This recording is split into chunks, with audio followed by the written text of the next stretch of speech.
We won't go too deep into this because it really depends on what you're doing, but I think it's worth mentioning what happens when a particular job in the batch that you're running fails. Let's try that out now. So let's pick task 3, and before we do anything, let's just throw an exception in here. So just throw a plain exception with no message. It doesn't really matter. The goal is to get this entire process to stop at the point that this exception is run. Now let's go over to our queue, restart that, and let's see what happens when we try and run this. Now, to kind of get a better visualization of how this is working, let's clear out our Laravel log and let's continue to log some stuff in here. So let's say log info 3, and I'm just going to very quickly update all of these.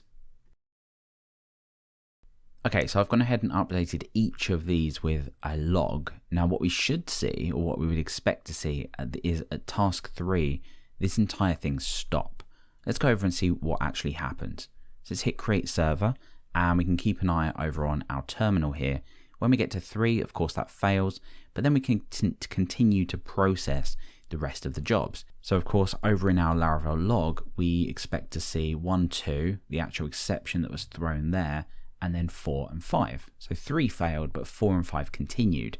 You probably wouldn't want to continue with 4 and 5 if task 3 failed. It really depends again on what you're doing.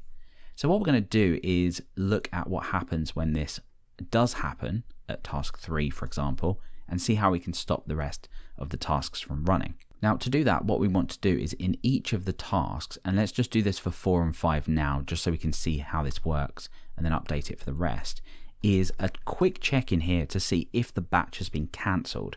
So let's go ahead and say this and batch, because this now belongs to a part of a batch, cancelled. Well, what do we want to do? Well, we just want to return. You could do anything in here. You could log something, do some tidying up. It really doesn't matter.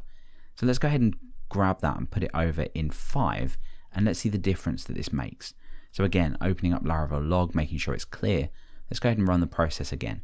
So let's go over to the command line, see these running, task 3 should fail, and both of them shouldn't continue, but let's just rerun our queue and try that once more. So let's go over and just wait for that. And there we go. So we kind of skipped them really quickly past 4 and 5.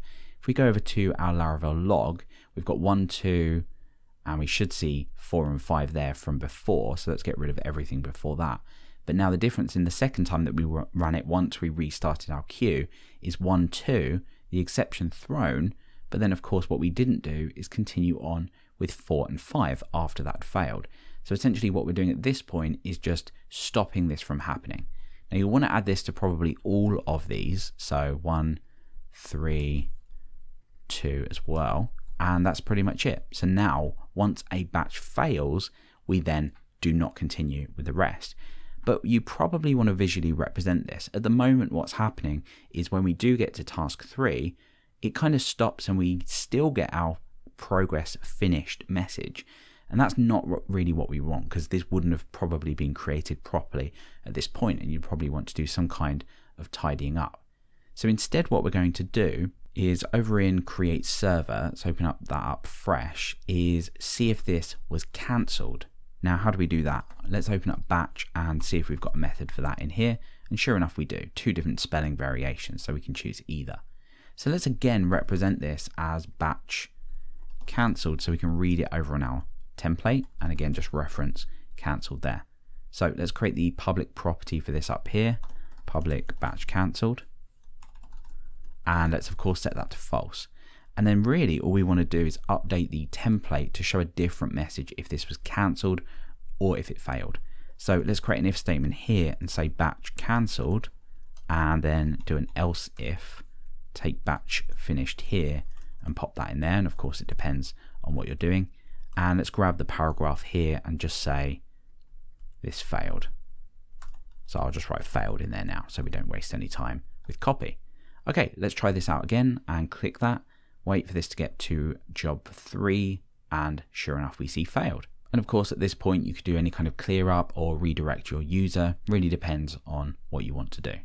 Now of course things can get a lot more complicated than this, really depending on what you're doing, but this should have given you a really good starter to batching jobs, polling for the progress, and showing the progress on the client side.